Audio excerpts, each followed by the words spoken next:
तर पाणी भरण्यासाठी गेलेल्या 14 वर्षीय मुलगा विहिरीत पडल्याची बाब समोर येते। विहिरीत पडल्यानं 14 वर्षीय मुलगा जखमी झालेला आहे। या मुलावर सध्या रुग्णालयात उपचार सुरू आहेत। शहापूर तालुक्यात सध्या पाण्याची तीव्र टंचाई जाणवते।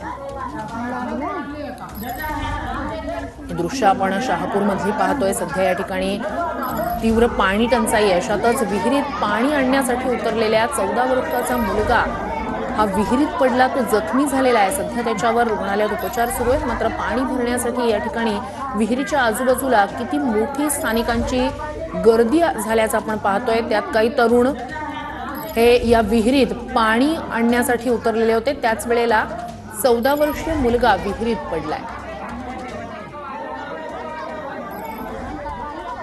शहापूर तालुक्याच्या शीतपाडा या ठिकाणची ही घटना आहे। एक भली मोठी अशी विहीर आहे। मात्र सध्या शहापूरच्या अनेक भागांमध्ये पाणी टंचाईची तीव्र समस्या आहे आणि त्याचंच हे प्रातिनिधिक दृश्य आपण पाहतोय।